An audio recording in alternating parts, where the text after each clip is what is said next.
Alors, le sujet que j'ai décidé de traiter, qui est en rapport avec Hanouka, c'est de comprendre le lien entre les parachiotes et la fête de Hanouka, qui va nous aider dans cet éclairage à voir aussi comment on peut utiliser cette vision dans nos vies de tous les jours. Alors, c'est marqué dans la paracha de Vayeshev à la fin, lorsque le Sarah Mashkim et le Sarah Ophim, vous savez, il y a deux ministres, le maître échanson et le maître panetier, qui sont arrivés en prison. Alors que Yosef se trouvait déjà en prison. Et ils étaient troublés par un cauchemar. Ils avaient fait chacun un cauchemar. Et comment vous dire, et quand Yosef a vu ces deux hommes, et il les a interrogés, ils lui ont dit voilà, on a fait deux rêves. Et il leur dit écoutez, je vais essayer d'interpréter vos rêves. Et il va chacun interpréter son rêve. Et quand le maître échanson va dire son rêve, il va lui expliquer et il va lui dire. À la fin, il va dire Be'ot Shoshet Yamim, Issa Paro et Rochecha. Donc, Paro, il va te remettre à ton poste, Veshivechal Kanecha, Kos Paro Biado. Donc, tu remettras le verre de Paro entre ses mains, Kamishpat Arishon, comme ton premier jugement, avec ton premier poste, Asherita Mashkeo, comme tu le servais à boire à l'époque. Kim Zechartani Itach, de la même manière que je me suis souvenu de toi, qu'Asherita Blach, en te faisant du bien, parce que je t'ai annoncé une bonne nouvelle. Ah, Setana, il m'a dit chesed, et pareil, il fait avec moi, je t'en prie, un acte de chesed, un acte de bonté. Et veis kartani, el paro, rappelle-moi auprès de Pharaon, veotsitani minabaït azé, qu'il me sort de cette maison, ça vient de cette prison.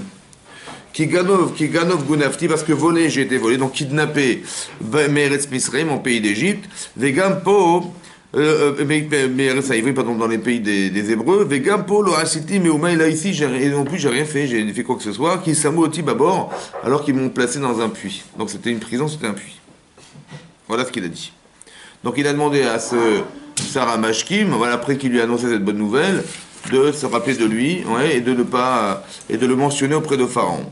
Et c'est marqué à la fin de la paracha, donc effectivement, ce qu'il avait prédit, c'est réalisé. Donc effectivement, le Sarah Mashkim, il a retrouvé son poste, le maître chanson, le maître panetier, il est pendu au bout de 3 jours comme il avait prévu. Vayashev et Sarah Mashkim al Mashkim, et donc le maître panetier, il a été pendu, caché par Talaem, comme avait expliqué Yosef. Velo Zachar Sarah Mashkim et Yosef, Vaishkareou, donc il ne s'est pas souvenu, le Sarah Mashkim, le fameux maître échanson, et Yosef, Vaishkareou, il l'a oublié. Donc il ne s'en est pas souvenu et il l'a oublié. Rashi explique pourquoi il a oublié, et Rashi explique ici comme ça.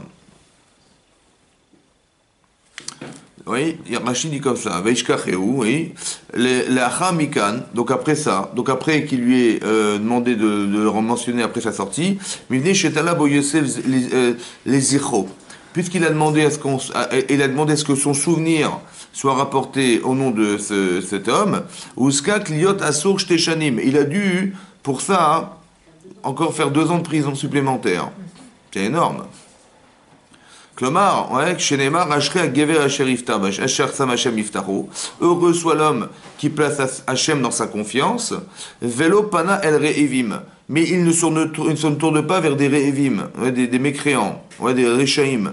Velo Batar al Bitzrim Akrum Raev. Il ne fallait pas qu'il ait confiance en un Égyptien qui s'appelle Raev, qui s'appelle un mécréant. Voilà, un rachat. Voilà ce qu'il a dû. Voilà, c'était ça sa faute. Et comme il a eu confiance en cet homme, et pas en confiance en Dieu, alors il a dû passer 2 ans supplémentaires en prison. Est-ce que c'est clair, Inès? Oui. Bon, c'est un peu violent quand même, non? C'est un peu violent. Ça veut dire, il a dit Zechartani viskartani. Rappelle-toi de moi et rappelle-moi en mon nom devant Pharaon. Voilà. Et à cause de ces 2 mots, il a pris 2 ans.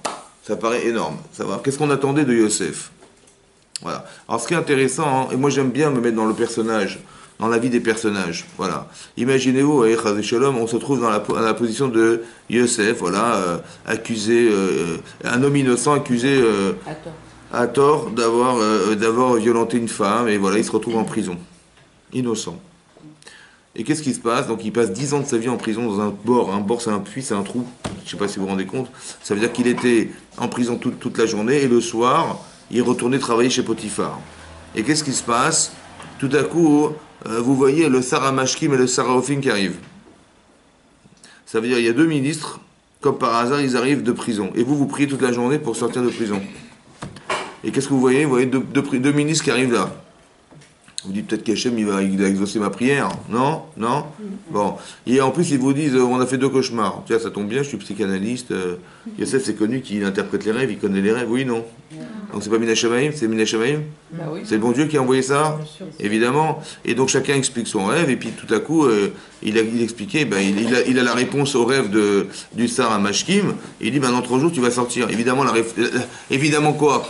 Évidemment, je vais lui dire, écoute, si déjà j'ai l'occasion de te dire, de t'apprêter ta rêve, j'espère que tu vas me rendre le bien que je te donne, et quand tu verras Paro dans 3 jours, tu lui rappelleras que je suis en prison et que je suis innocent. J'espère que tu vas faire cet effort pour moi. C'est logique ou pas? Et oui, c'est logique ou pas? Évidemment, c'est logique. Et qu'est-ce qu'il dit Hachem? Ah bon? T'as pas confiance? T'as pas confiance? Ouais. Allez hop, on y va, on retourne 2 ans supplémentaires. Ça veut dire que ça a pris 2 ans à Yosef pour comment dire, corriger ce problème qu'il a eu d'avoir eu confiance en cet homme et pas en Hachem. Ça prend 2 ans, ça. 2 ans, ça prend. C'est-à-dire pour pas 2 ans dire, bon écoute, on va passer 2 ans puis on se retrouve dans 2 ans. C'est pas ça, hein. C'est que ça prend 2 ans pour corriger intellectuellement, émotionnellement, l'agissement qu'il a eu vis-à-vis de cet homme. Qu'est-ce que vous auriez fait à sa place, vous? Mina Shamaim, il a prié Mina Shamaim. Mina Shamaim, ils sont arrivés en prison. Mina Shamaim, il a interprété son rêve. Mina Shamaim, tout ça c'est Mina Shamaim, oui ou non? Ben non, c'est pas Mina Shamaim a priori, puisque c'est faux. Alors comment ça se traduit ça? Comment on comprend ça? Elle est où sa faute à Yosef? C'est quoi la faute de Yosef? D'abord? Le manque de confiance. Elle est où la faute? C'est quoi la faute? De demander, c'est pourquoi il a demandé? Le manque de confiance. Parce qu'il a cru que quoi? Que Mina Shamaim, ils étaient envoyés par le bon Dieu. Oui ou non? Et c'était vrai ou c'était faux? C'était vrai. C'était vrai ou c'était faux? Non, c'était vrai. Dites-moi, dites c'était faux. C'était vrai ou c'était faux? C'est Hachem qui les a envoyés. C'était vrai ou c'était faux? C'était vrai. Ou c'était faux? Arrêtez. Mais c'est faux puisqu'il a été puni. Pour moi, c'est faux, oui. Ben oui, mais moi aussi, on est d'accord. Il a été puni parce qu'il a... Mais les a pas envoyés. Comment? Il a été puni parce qu'il a mal géré la suite. Quelle suite? Le fait qu'il ait dit maintenant que je suis Il n'aurait pas dû demander. ne m'oublie pas. Ben il a eu raison ou il a eu tort? Il a eu tort par rapport à ça. Mais pourquoi? C'est quoi sa faute? C'est un manque d'émouna. Attendez, je m'explique. Je vais te poser la question autrement.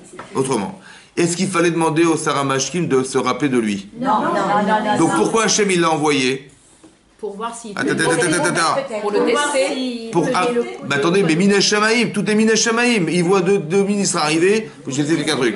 On est dans un trou là. Hein. On est dans un trou. Il n'y a personne, il n'y a pas de lumière, il n'y a rien. 10 ans. Oui, mais c'est Yosef. Hein, Attendez, pardon, j'ai pas compris. Mais là, c'était Yosef, donc il avait un tel degré, une telle émouna, une telle confiance.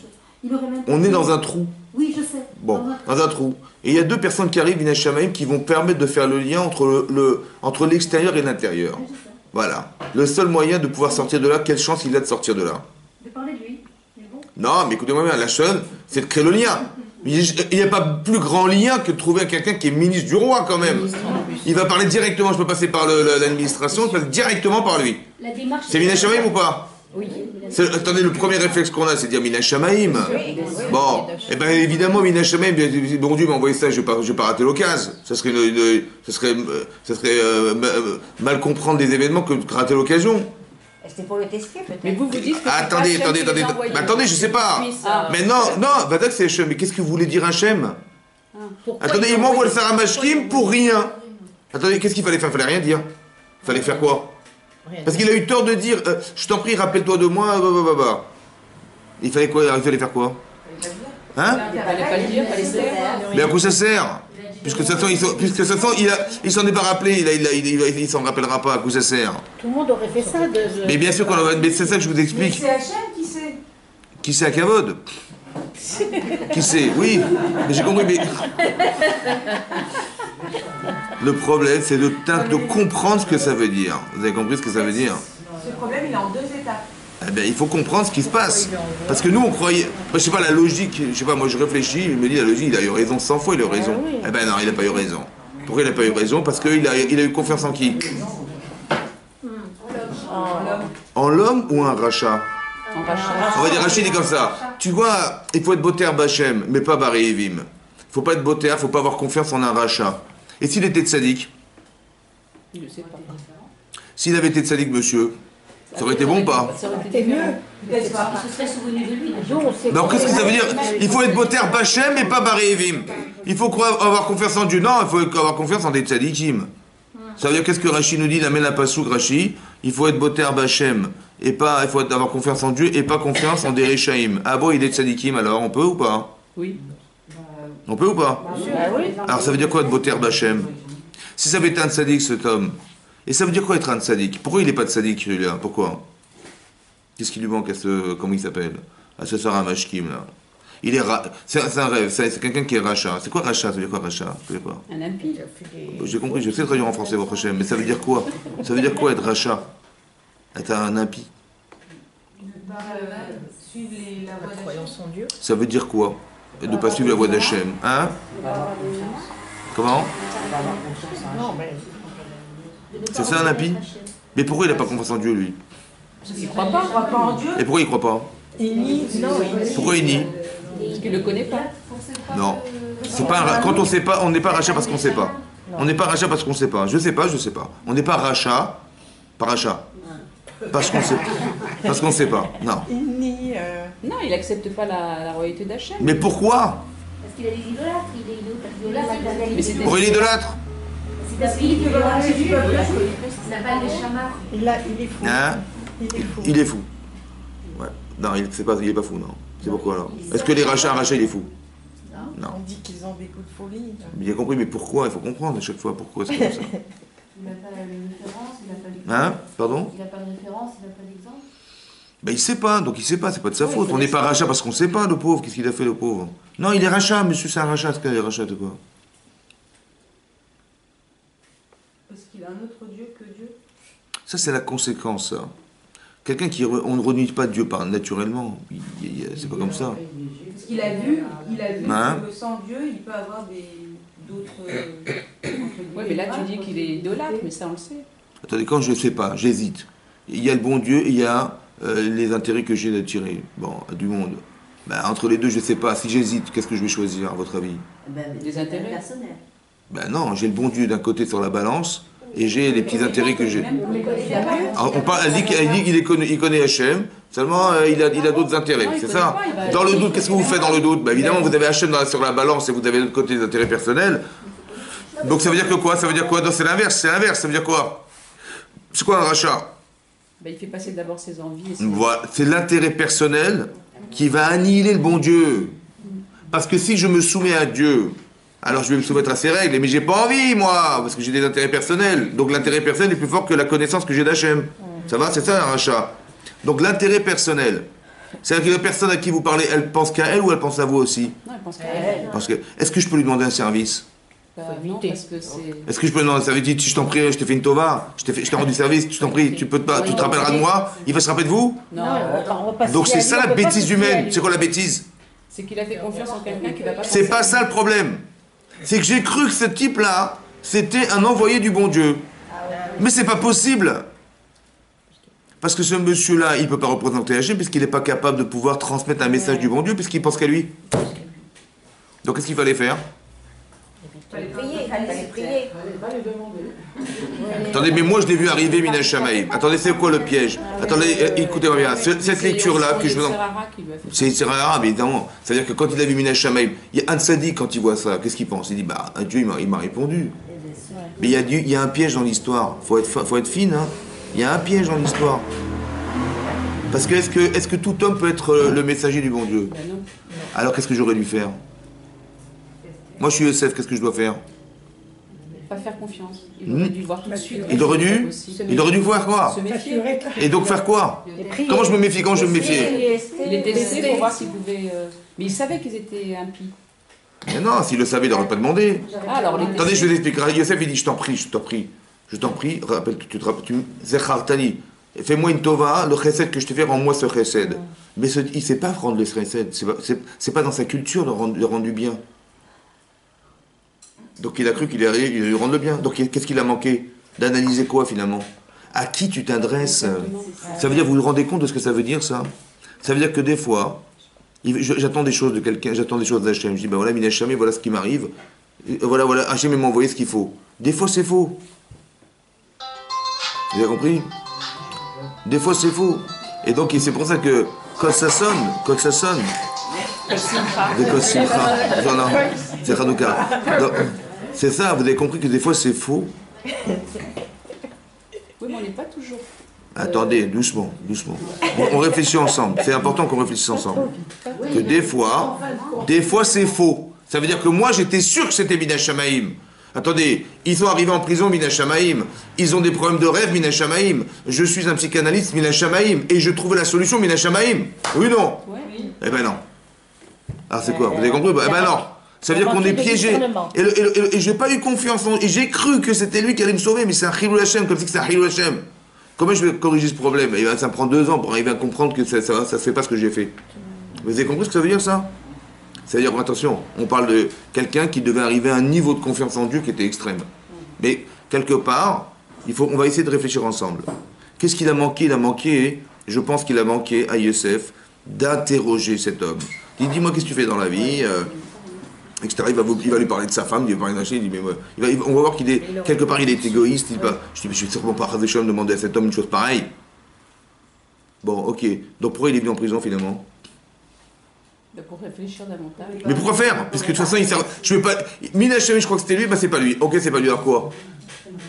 Alors c'est pas lui, pourquoi il a envoyé Hachem? Pourquoi faire? Parce que c'est pour le tester. Mais c'est quoi tester? Ça veut dire quoi tester?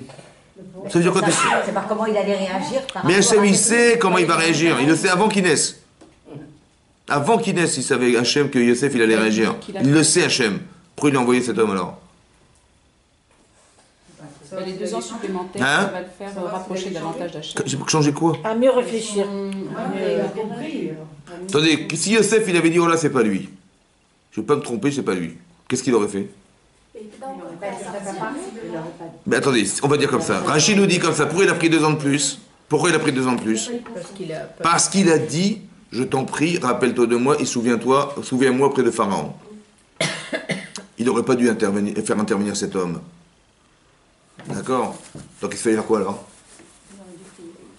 Mais ça fait 10 ans qu'il prie. Alors il fallait faire quoi? Hein? C'est ça l'éclairage. Hanouka. Il faut s'éclairer dans la tête. C'est quoi l'éclairage? Qu'est-ce qu'il fallait penser alors, mesdames? Hein? Comment? Moi je lui dis l'éclairage, c'est l'étincelle.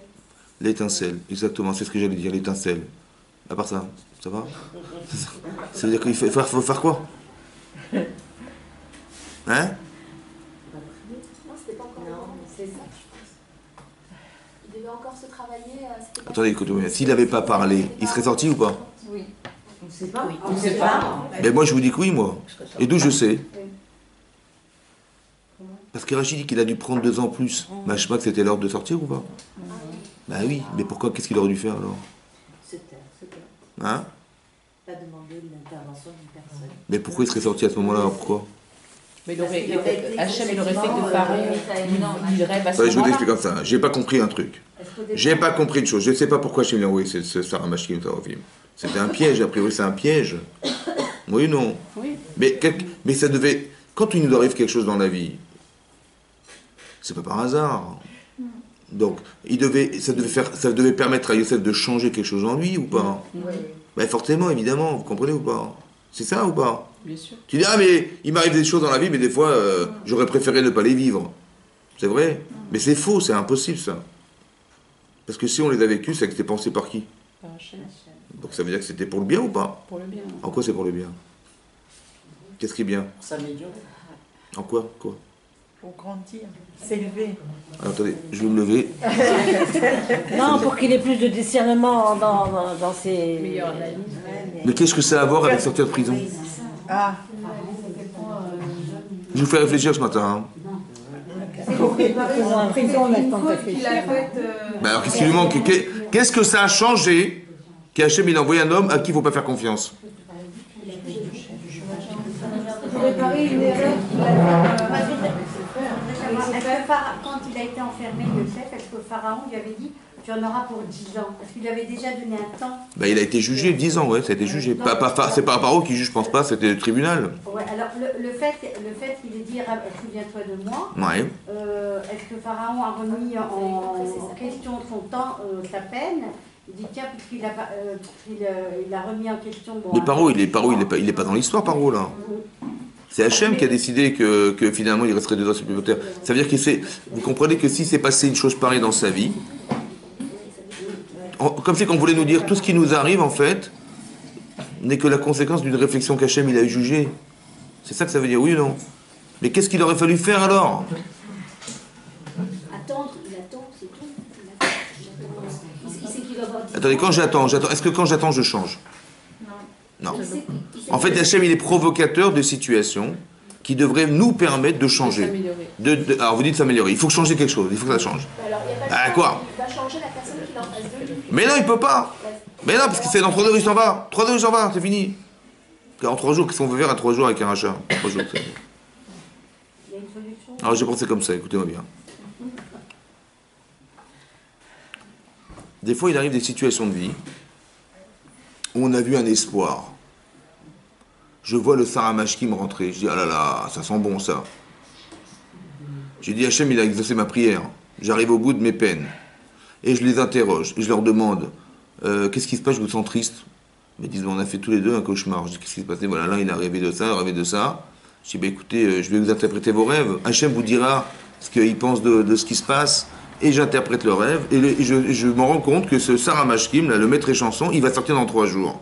Ça veut dire que Hachem, il m'a envoyé ce message pour me dire, tu vas sortir dans 3 jours. Oui, non. Oui. Et donc je lui dis, écoute, je t'en prie, rappelle-toi de moi et mentionne-moi auprès de Pharaon pour qu'il me sorte d'ici. J'espère que tu vas me rendre la tova que je t'ai donnée. C'est Mina Shamaim, je pense comme ça. Mais si j'avais interrogé cet homme et j'avais vu son égoïsme profond, j'aurais dit un type comme ça, il va jamais se rappeler de moi. Donc qu'est-ce que j'aurais fait? J'aurais rien dit. J'aurais prié qu'Hachem, au fond de moi, il n'y a que lui qui va me sauver. Vous avez compris ou pas? Mais lui, il a pas fait. Quand vous avez un désespoir dans la vie, qu'est-ce qui se passe dans votre tête? Mais il y a qu'Hachem qui va me sauver. Et donc je serai devenu l'homme capable de penser à 100% que c'est Hachem qui va me sauver. Donc Hachem, il a fait exprès de m'envoyer Sarah Mashkim, pas pour que j'accepte de sortir avec lui, mais l'inverse, de refuser de sortir avec lui. Mais si j'ai pas de solution, j'ai eu un espoir extraordinaire, j'en ai plus. Alors qu'est-ce que je vais? Je dis, il y a qu'Hachem qui va me sauver. Et je me tourne vers Hachem et je vais sortir tout de suite de prison. Vous avez compris ce qui se passe ici? Hachem, il fait exprès de l'envoyer pour que justement il refuse. Et quand il va refuser, qu'est-ce qu'il me reste comme espoir? Il y a qu'Hachem. Mais il y a toujours eu qu'Hachem, mais c'est pas la même chose quand on a eu un grand espoir et que ça s'est effondré devant soi. Je pensais que j'allais sortir de prison et finalement c'est pas ça. Il y a qu'Hachem qui va me sauver. Et ça me permet de basculer sur une autre personne. Cette autre personne, elle aurait dû sortir de prison. Seulement, comme il a eu confiance en lui, il est tombé dans ce panneau, ça veut dire quoi? Ça veut dire qu'il aurait dû refuser la situation. Alors Hachem, il lui rajoute 2 ans parce que pour lui, il n'était pas prêt. C'est pas qu'Hachem il rajoute 2 ans. C'est que ça prend 2 ans pour sortir de ce problème. Hachem il rajoute pas 2 ans, il rajoute 3 ans, il dit, vous m'aurez dit 2 ans, pourquoi pas 1 an, et pourquoi 6 mois, et pourquoi 3 ans? Non. C'est que pour entériner une situation pareille, c'est-à-dire, il accepte, finalement, il a eu confiance en un rachat. Comme si il avait cru qu'un rachat, il pouvait être un vecteur de message d'Hachem. C'est effroyable. Quand vous y réfléchissez au départ, cette erreur de raisonnement-là, pour arriver à la changer dans lui, ça lui a pris 2 ans. Et c'était pas le désespoir qui lui avait Vous avez- fait. Comment? C'est le désespoir qui lui a fait faire ça. J'ai compris. Donc il y a deux façons. Le niveau qu'il avait. Il y a 2 façons de réfléchir. Soit je dis, mais je réfléchis pas, et c'est sûr que c'est Mina Shamaim, et je suis aveuglé par le Mina Shamaim, donc je l'interroge même pas, je sais même pas qui c'est, et je me dis, il va me sauver. Ou je me dis, non, c'est peut-être un piège du Yetzer. Peut-être que la lecture que j'ai de la situation qui est favorable, elle est fausse. Vous avez compris la Hirat Shamaim qu'il faut avoir dans la vie? Que même ça peut être faux. Vous avez compris ou pas? C'est dur. Hein? C'est très compliqué. Par rapport à son... Je vous explique ça pour vous dire comme ça. Le cours il n'est pas fait pour vous démoraliser. C'est un peu... Le cours il est fait pour se rendre compte des subtilités de la vie. Après quand on est... Je vous explique comme ça. Si on n'est pas capable de les voir, Hachem ne va pas les envoyer. Ça va, je vous rassure. Mais pour expliquer que des fois c'est subtil. Qu'on croit que c'est Yetzeratov et c'est Yetzerara. Vous avez compris ce que je veux dire? Des fois on croit que c'est Yetzeratov, Baruch Hashem, finalement il s'avère que c'est l'inverse. Ça veut dire qu'on joue avec nos émotions. Parce que, vous avez compris, on s'amuse avec nos émotions. Et nous faire croire des situations. Et en vérité, il faut toujours se dire, Je sais pas, on sait pas, on va voir, on sait pas, on va voir, on sait pas, on va voir. Je sais ce que je dis, attends, je suis pas sûr, est-ce que cet homme, il va vraiment me sauver la vie? Est-ce qu'un rachat, il peut être Makertova, c'est-à-dire il peut reconnaître le bien qu'on lui fait un jour? Ben non, parce qu'il va sortir de prison, il dit, ben, de toute façon, qu'il reste en prison, tu en as fait. Merci de m'avoir interprété ton rêve, ça va? Mon rêve, pardon, oui, mais il n'y a pas de ressort de reconnaissance chez lui. Quelqu'un qui va pouvoir permettre à Hachem d'envoyer un message, c'est quelqu'un qui ressemble à Hachem un peu quand même, ça va? Alors cet homme-là, il ne ressemble pas du tout à Hachem. Il a rien ça n'existe pas la reconnaissance. Il n'est pas dans le chesed, il n'est pas dans la bonté, dans le fait de rendre le bienfait. Il ne sait pas ça. Il ne sait pas faire ça. Donc il ne faut pas avoir confiance en lui. Donc pour Hachem l'a envoyé alors, pour que justement je me dise, il n'y a rien d'autre qu'Hachem qui pourra me sauver. Et là je me tourne vers lui, et là je sais qu'il n'y a que lui qui pourra me sauver. Vous avez compris? C'est très important de comprendre qu'on vit des fois des échecs parce qu'on a cru parce que c'était vrai, ça paraissait tellement évident, c'était tellement logique, c'était tellement parfait qu'évidemment c'est le bon Dieu, c'est le bon Dieu, vous avez compris.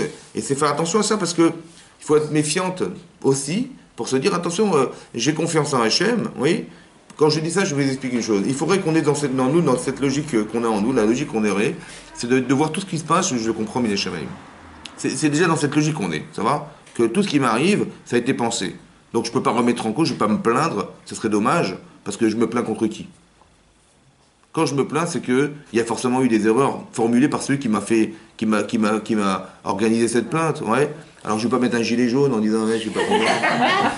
Je vais tourner les voitures et en fait quand je me rebelle contre le bon Dieu, c'est pas possible. Donc quelque part je comprends que ce qui m'arrive, ça a été pensé pour me dire Hachem, il me parle, il me dit écoute, fais attention à ça, fais attention à ça. Donc Hachem, il n'a pas envie que je reste là-bas. C'est sûr, parce que je dois. Mais il faut que j'arrive à cette madriga, ce niveau de confiance en Dieu. Pourquoi?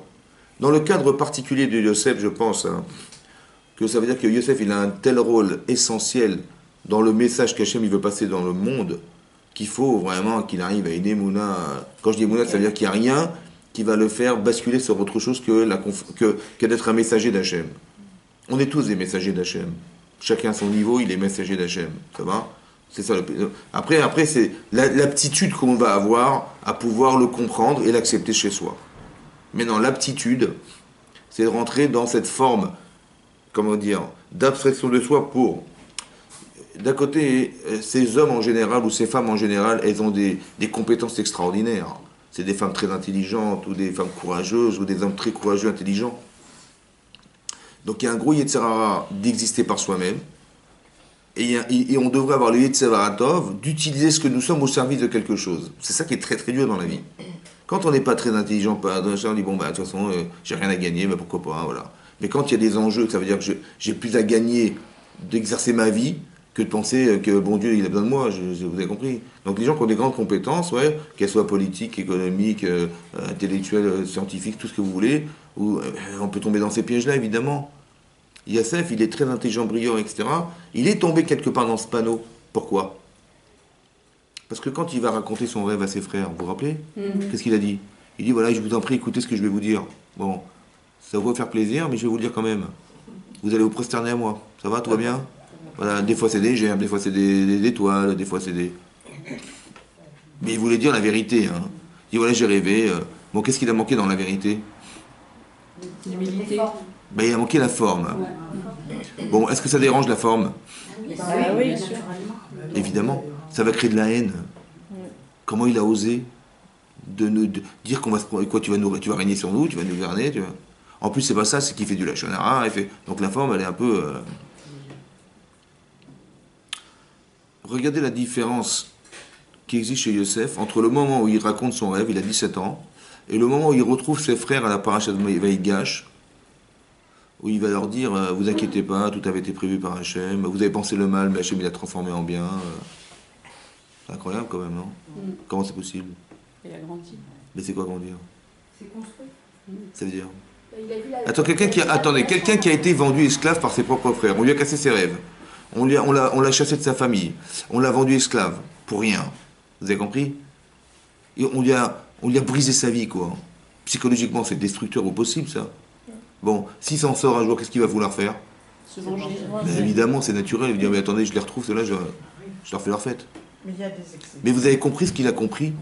Il a compris que tout ça, ça a été pensé pour quoi? Parce qu'il avait une mission. D'arriver à une forme d'humilité, parce qu'il m'a manqué, j'ai manqué d'humilité au départ. Ah, c'est ça. Vous avez marqué, est-ce qu'il a mentionné Hachem dans son rêve?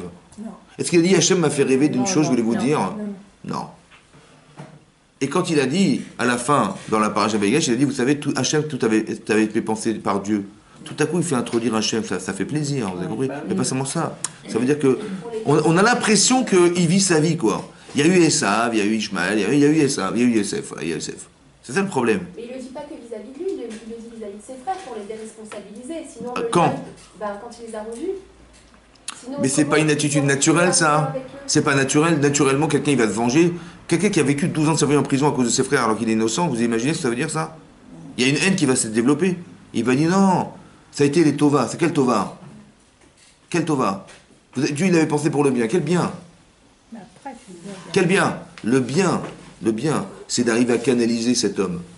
Grâce à ce qui s'est passé, j'ai été rendu esclave. Pourquoi esclave? Parce qu'un esclave, il va faire de lui quelque chose sans s'en vanter d'être un esclave. Il va arriver chez Potiphar, il va être matzliach, il va réussir. Bon, mais il va se coiffer, il va s'arranger. Un chémidi, je comprends, tu t'arranges et ton père il est en deuil en pensant que tu es mort. Allez hop, 10 ans de prison. C'est-à-dire qu'Hachem il a estimé que ça prenait 10 ans pour arriver à quoi faire. Il est en face d'un mur toute la journée, vous avez compris? Et il est face à lui-même et face à qui? Face à Dieu, il n'y a plus rien. Donc on a déshabillé Yosef pour quoi faire? Pour dire mais tu n'es rien. Si tu ne peux pas faire de toi quelque chose, à quoi ça sert? Tu te vends, tu te trucs, tu t'arranges. Pourquoi tu mets de la façade là où il ne faut pas en mettre? À son niveau, il ne fallait pas mettre de la façade. Pourquoi? Parce que tu vas être un vecteur essentiel. Si tu mets de la façade, tu vas voir de façon extérieure. Tu veux dire tu vas voir de façon extérieure. Jusqu'où extérieure? Jusqu'à croire que ce Sarah Machki va te sauver ta vie. Vous avez compris ce que c'est la finesse de ça? C'est-à-dire qu'il faut vivre de l'intérieur pour laisser échapper dans sa pensée, dans sa vision, que des choses qui sont de la Emunat Hashem.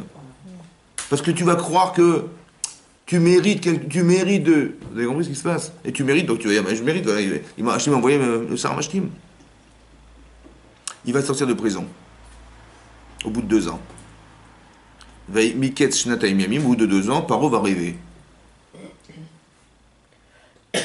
Et le Sarah Mashkim, il va se rappeler tout à coup qu'effectivement, il avait rencontré un esclave prisonnier en prison, un esclave prisonnier en prison.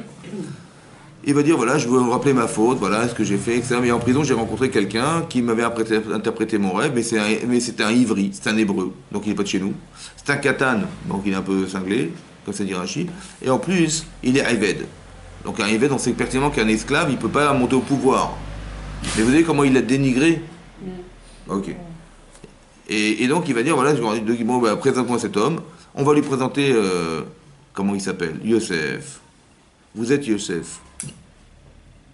Vous sortez de prison. Vous avez la chance de votre vie de vous en sortir.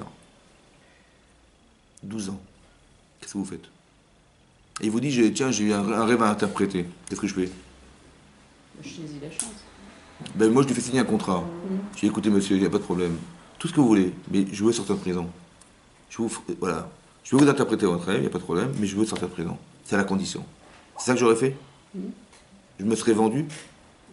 Et ben, c'est pas ça qu'il a fait, Yosef. Il a dit, vous savez, c'est pas moi. Hein. La chorma que j'ai de vous interpréter les rêves, c'est pas moi. C'est Hachem. Bil Adai. C'est pas moi. C'est Dieu qui va vous interpréter les rêves. Vous savez ce que c'est ça? Tout ça pour arriver à dire ça. Vous savez, c'est pas moi. Vous savez ce que ça veut dire pour moi, ça? C'est comme ça. D'être ma'amin, d'avoir la Emunat Hashem, c'est de se dire comme ça. Est-ce que vous préférez gérer votre vie toute seule ou qu'Hachem il vous aide à la gérer? Vous êtes sûr ou pas? Ça vaut le coup d'avoir la Emunah? Ben, bien sûr. Écoutez-moi bien. Combien de chances il avait que Paro lui téléphone pour lui dire j'ai besoin de tes services? Zéro. Donc Hachem il sait se débrouiller, il peut trouver des solutions. Exactement. Même les solutions improbables. Lui il a cru que le Sarah Machim allait l'aider. Mais j'ai dit mais non, mais c'est moi qui vais t'aider mon chéri. Mais tu dis mais comment je vais faire? C'est pas ton problème. C'est incroyable. Ça veut dire, c'est même pas ton problème. Ne réfléchis pas à comment tu vas faire, comment tu vas faire. De toute façon, Hachem, il sait comment. Il peut trouver des choses improbables pour te sortir de là. Il suffit que tu sois l'homme capable de pouvoir penser que c'est possible. Et qu'Hachem, il va te dire. Vous avez compris ça? Mais quand tu réfléchis comme ça, mais qu'est-ce qui peut t'arriver? C'est incroyable. C'est un truc de fou, quoi.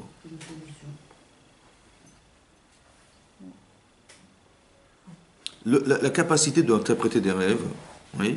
Pourquoi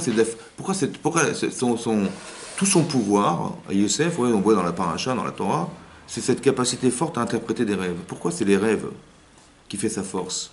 C'est quoi des rêves? L'imagination. Hein? Pourquoi on rêve quand on dort? On dit il y a des rêves prémonitoires. La Gemara dit qu'il y a des mauvais rêves, des faux rêves et des vrais rêves. Par exemple, quand Yosef il va rêver de ses frères et de la lune et du soleil qui étaient représentés par des étoiles, et la lune et le soleil, son père et sa mère, qu'est-ce qu'il a dit son père? Il dit ce rêve il est faux. Ça veut dire qu'il y a des rêves prémonitoires, des messages qu'Hachem il envoie par des rêves. Et qu'est-ce qui se passe? Il a dit mais ce rêve il est faux parce que ta mère est morte. Donc tu vois bien que donc, le rêve il n'a pas de sens. Bon, seulement il a fait ça pour calmer ses frères. Mais en fait ta mère c'était qui la lune? C'était la servante de Rachel qui l'a éduquée. Ça va?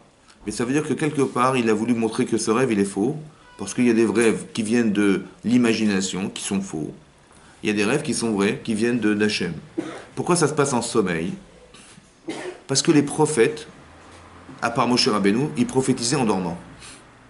Vous avez vu Bilham, ce rachat-là, il vient, il dit écoutez, dormez là cette nuit, je vous dirai demain ce que... Pourquoi? Parce que c'est qu'en dormant qu'on rêve, et c'est qu'en dormant qu'on envoie, que Hachem nous envoie des messages. Pourquoi? Notre âme est montée. Comment? C'est pas parce que l'âme monte. Parce que votre corps est en sommeil. Ce qui nous empêche d'accepter Hachem, c'est mon corps qui l'empêche. Vous avez compris? Ok. C'est-à-dire que vous avez le souvenir du passé, vous avez la connaissance du présent, mais pas accès à l'avenir. Mais est-ce que votre Neshama, elle voit l'avenir? Oui. Donc qu'est-ce qui l'empêche de voir? Le corps. L'opacité du corps. Mais quand je dors, qu'est-ce qui reste mon corps? Il dort mon corps. Est-ce qu'il m'empêche de penser? Est-ce qu'il m'empêche d'agir mon corps? Non. Il est inactif donc, il est en sommeil donc. Tout à coup, on peut avoir accès à la personne. C'est pour ça qu'Hachem il s'adresse à la personne dans son inconscience, en sommeil. Vous comprenez ça? Il y a des gens qui sont tellement profonds qu'ils comprennent l'inconscient.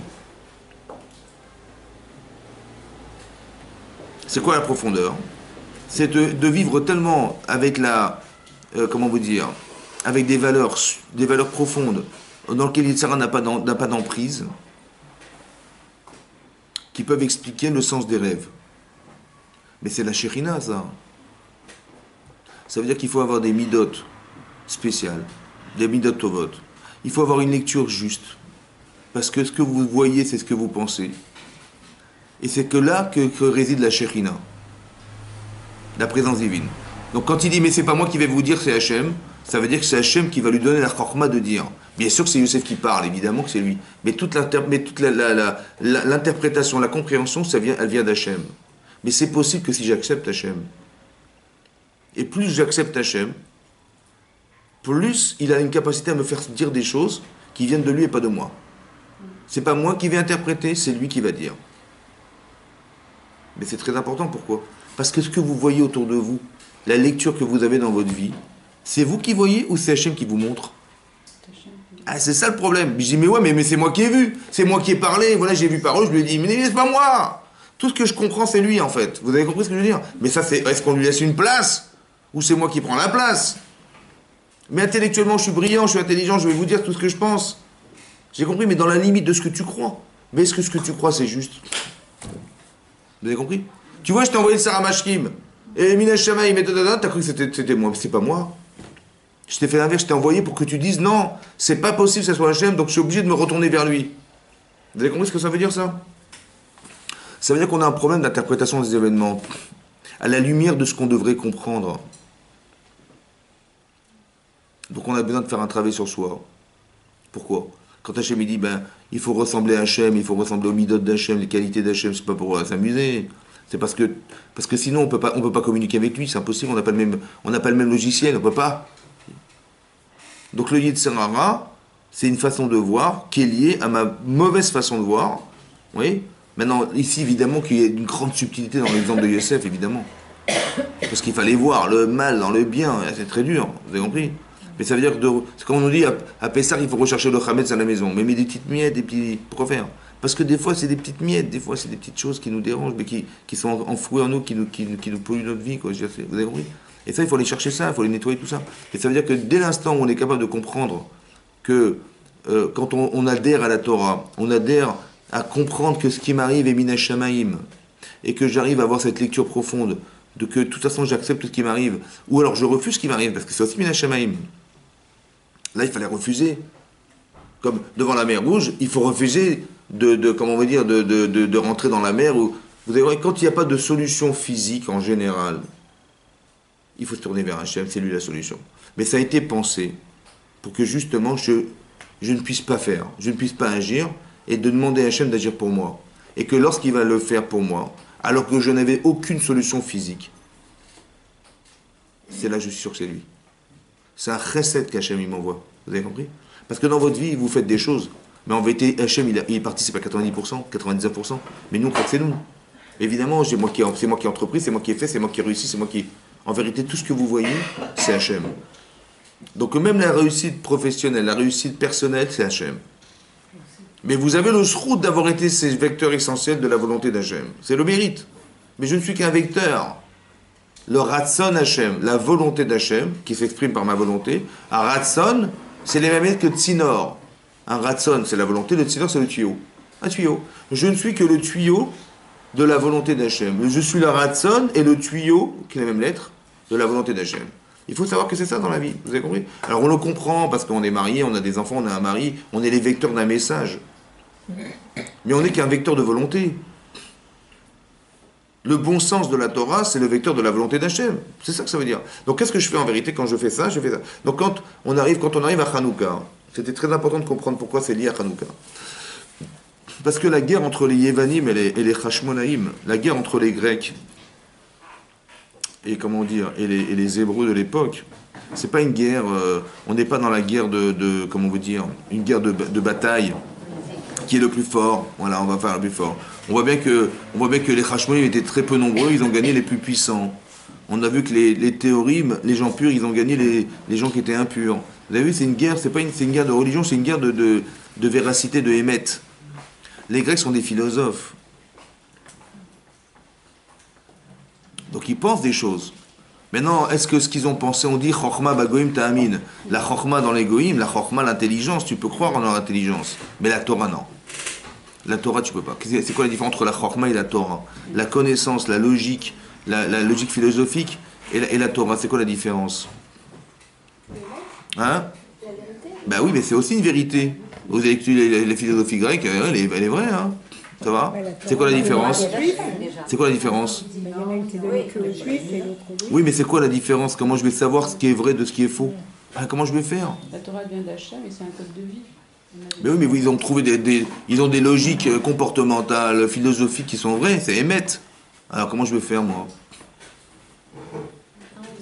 Comment on dit une colombe en hébreu? Une colombe? Yona. Et comment s'écrit Yona? Yud, Vav, Nun, He. Comment on écrit grec? Les Grecs, comment on dit les Grecs en hébreu? Yavan, Yavan. C'est comment s'écrit Yavan? Yud, Vav, Nun. Yona. Et on a rajouté le E. La colombe, c'est le symbole du cas Israël. Il y a Yavan dans Yona. Mais il y a Hachem. Vous avez compris? Comment on dit Tzion? Kimi Tzion Tetsetora. Que de Tzion, c'est quoi Tzion? Jérusalem. Que de Tzion sortira la Torah. Alors, Tzion, c'est quoi? C'est le Beth Amikdash. Là-bas, dans le Beth Amikdash, il y avait le Sanhedrin qui jugeait les lois. Et le Hémet, il sort de Tzion. La Torah sort de Tzion, du Beth Amikdash qui se trouve à Tzion. Comment on écrit Tzion? Tzadik, Yud, Vav, Nun Sofit. Tzadik Yavan.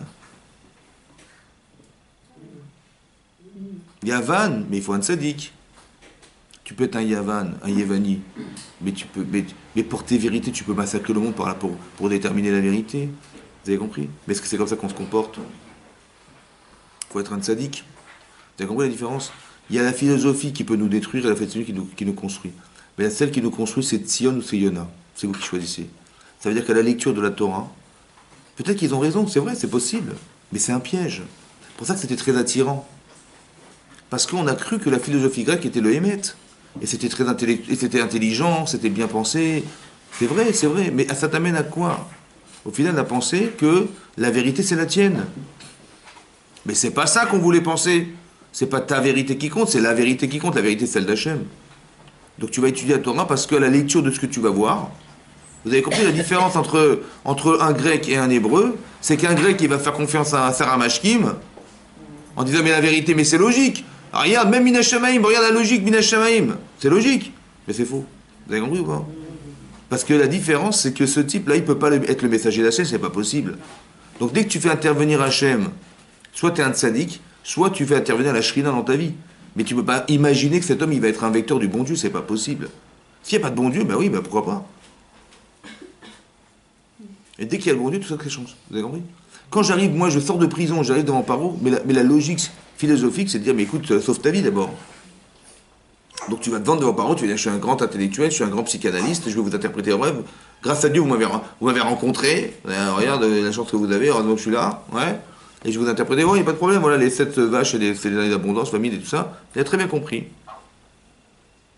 Le problème, c'est qui parle? Vous avez compris? Est-ce que ce que je vis est une occasion de grandir ou une occasion de m'en sortir? C'est ça la différence. Vous imaginez que Paro, il a dit, Paro est un idolâtre. Vous avez vu l'audace qu'il a, Yosef, l'audace. Il avait une audace au départ, hein, quand il raconte ses rêves à ses frères, alors qu'il est le petit frère de la famille, il est audacieux. Hein. Il va dire, vous savez, j'ai rêvé, écoutez ce que je vais vous dire, j'ai rêvé que vous allez tous vous prosterner à moi. Il a de l'audace ou pas? De la conscience. Hein? De la conscience. Oui, il y a une audace mal placée. Mais il est audacieux ou pas? Très bien. Quand il arrive devant Paro, il va parler à un idolâtre. Vous allez à la mairie, vous parlez à des gens, ils sont complètement des chrétiens, ils vont prier à l'église. Ça va? Et vous leur parlez du bon Dieu. C'est un discours, vous allez avec la kippa, et truc, et vous dites, voilà, Dieu, il a pensé... Il vous dire, pardon, madame? Eh bien, lui, il a l'audace de dire, vous savez, c'est pas moi, c'est Hachem. Comment ça?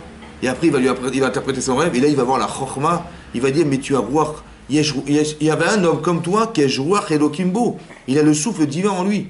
Vous imaginez qu'il a réussi à faire dire à un idolâtre que Hachem, il est là, présent dans sa vie. Il faut oser quand même. Hein. Vous avez vu à quoi sert l'audace? À affirmer son judaïsme.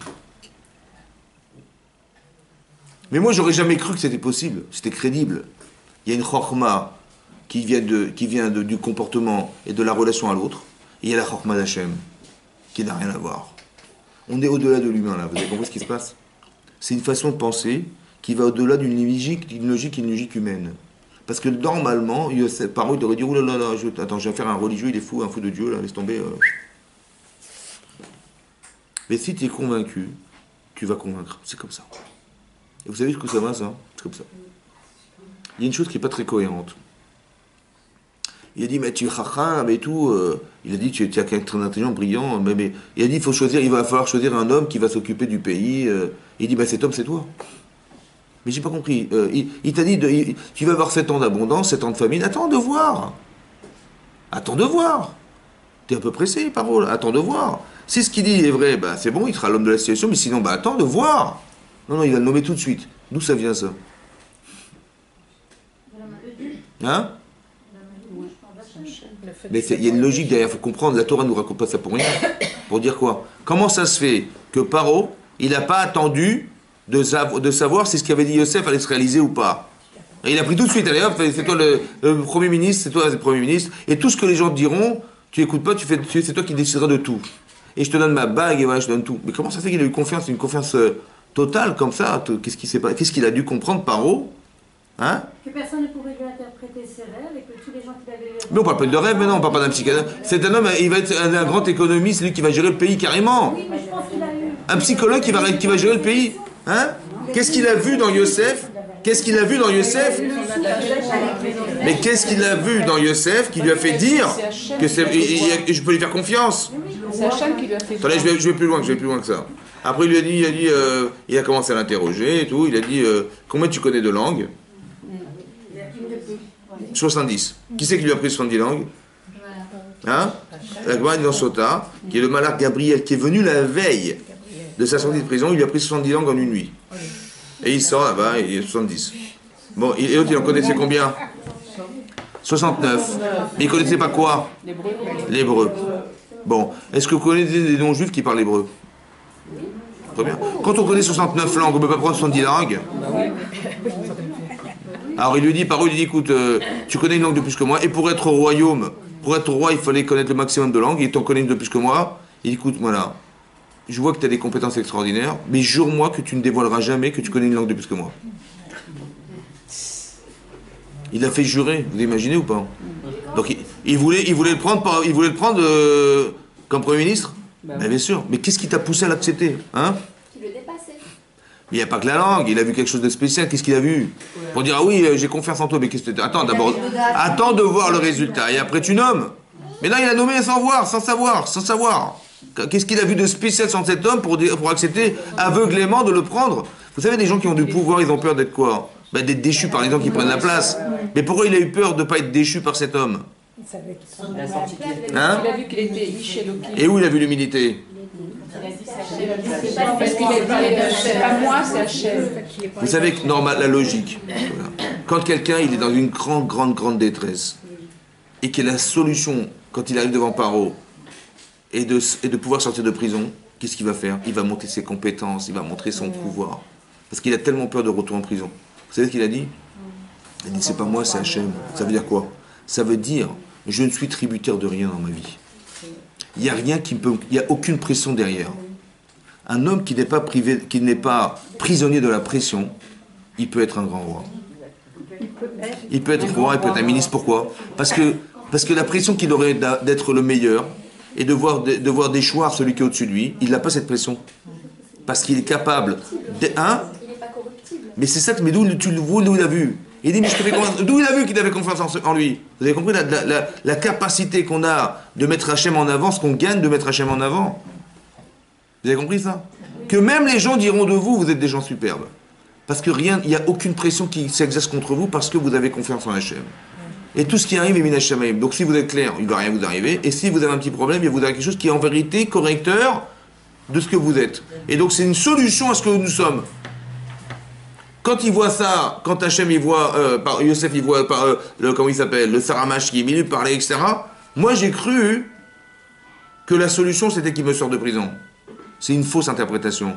La solution c'est que tu lui fasses pas confiance. Et quand tu verras que c'est pas possible, tu vas obligatoirement à 100% te tourner vers Hachem. Ce que tu n'as pas réussi à atteindre jusqu'à présent. Parce que tout seul, c'est dur d'atteindre ce niveau tout seul. Mais la pression qu'Hachem il exerce sur lui, c'est de l'amener à devenir cet homme. C'est comme ça qu'il faut comprendre. Au bout de 10 ans, ça veut dire que Yosef, il n'aurait pas parlé comme ça? Comment? Au bout de 10 ans, Yosef n'aurait pas parlé. Il aurait dû, c'est-à-dire que quand il a vu Sarah Mashki, c'est ça que j'explique, que en fait il aurait dû voir que c'était pas possible avec cet homme. Mais quand on a un désespoir aussi grand, par exemple, je sais pas, vous êtes devant la mer Rouge et vous entendez les galops des chevaux des soldats qui arrivent derrière vous, qu'est-ce que vous faites? Ben, vous avez deux façons de réfléchir. Soit de dire, mais qu'est-ce qu'on a été faire de sortir d'Égypte? Voilà, on est bloqué maintenant, on est foutus. On est en étau entre le désert, la mer et les Égyptiens. Mais c'est qui parle en fait? C'est le désespoir. Mais c'est mon désespoir qui parle, c'est l'amour de soi qui parle. Là, on est foutus, on va disparaître, c'est terminé. Où je dis non. Je me tourne directement vers Hachem. Mais ce réflexe-là, de se tourner vers Hachem, il prend du temps. Mais ça veut dire qu'il y a une façon de voir la vie qui fait que quand je pense que je vais me débrouiller, et là je vois que je ne peux plus me débrouiller, alors je dis je me plains. Parce que c'est moi qui dois faire. Mais il y a des situations où on doit penser que c'est lui qui doit faire. C'est ça qui est difficile. De faire abstraction de soi pour. Donc Hachem il crée des situations où de toute façon, on ne pourra pas s'en sortir, des fois. Et qu'est-ce qu'il fait? Donc il faut comprendre juste une chose. Il a fait exprès pour que je fasse appel à lui. Parce que manifestement, tu ne peux rien faire. C'est ça? Oui ou non? Tu ne peux rien faire. Tu veux rentrer dans la mer, tu vas te noyer. Tu vas rentrer dans le désert, tu vas mourir de faim, de soif. Tu veux te battre, tu vas te battre. Tu ne peux rien faire. Donc tu dis, ah, mais comment on va faire? Mais c'était bête ou quoi? Tu peux rien faire de toute façon. Tu dis, oh, mais comment on va faire quand on va mourir dans le désert? Mais donc Dieu il t'a sorti d'Égypte, tout ça pour que tu meurs dans le désert, quoi. C'est ça que ça veut dire. Mais sois cohérente. Ça veut dire, comprends qu'en vérité il a fait exprès pour que tu fasses appel à lui. Pourquoi? Parce que dans ce désespoir fondamental, Hachem, il va te libérer de ça, mais tu vas avoir le bonheur que tu vas vivre. Mais ça dépend de ta confiance. Ça veut dire que, ou tu tombes dans les terrains, tu dis, ah, voilà, on est dans le désert, là, on est mort, c'est fini. Voilà, comme ça, on dit, voilà, on est foutu. Voilà. J'ai vu le cher Maskim, et j'attends. 1 semaine, 2 semaines, 3 semaines, 1 mois, désespoir total. Ou je tombe dans la déprime en disant, bah, Dieu, il m'a abandonné. Bah oui, parce que ça fait 1 mois.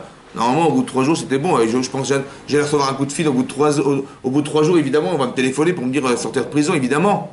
Oui, non. Eh ben non, j'attends 3 jours, non, 1 semaine non plus, 2 semaines, 3 mètres. Qu'est-ce que je pense?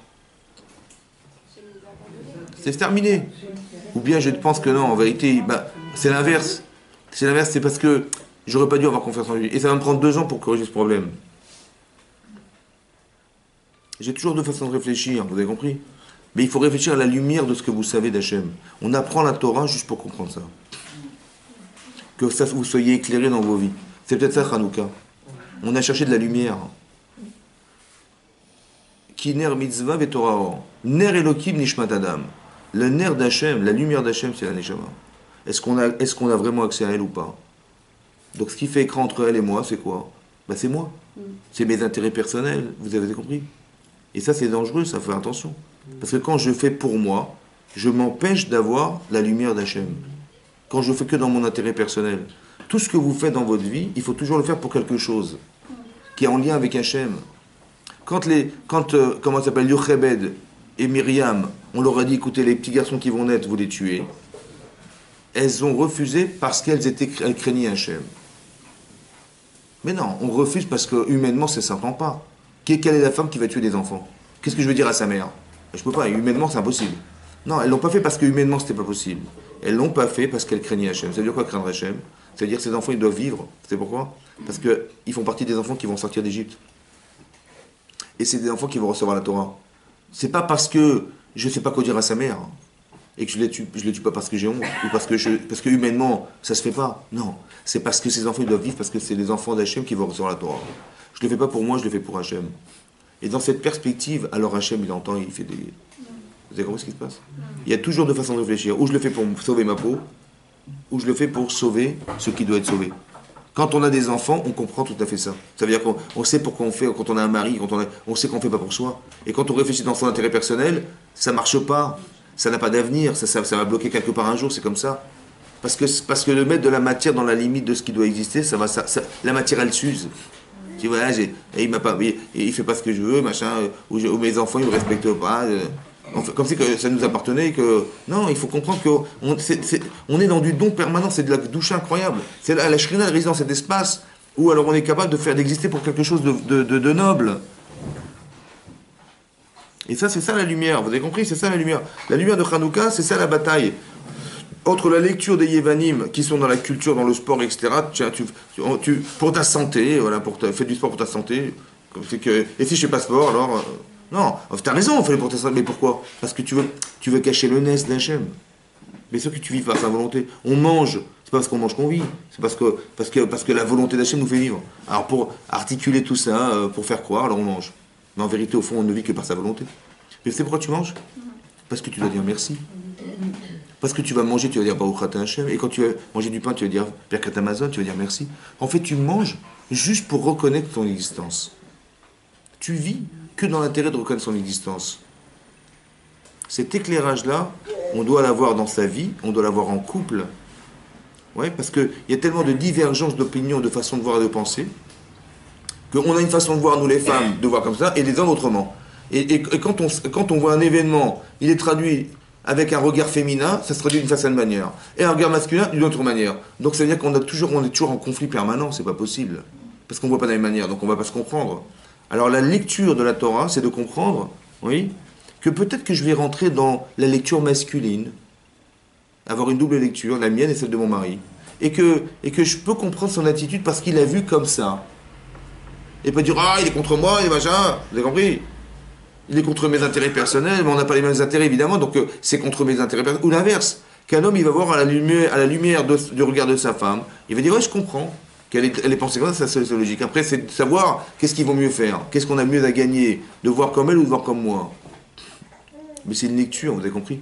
C'est la lecture du partage, la lecture de l'acclimatation dans la vie avec les autres.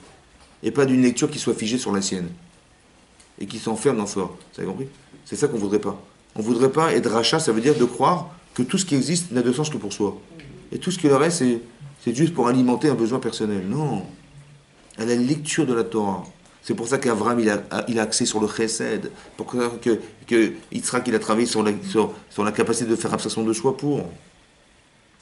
Faire teshuva, c'est te dire, mais tout ce qui m'arrive, en vérité, tout ce qui marche, c'est ce que j'ai réussi à faire, et tout ce qui ne marche pas, c'est ce que je ne suis pas.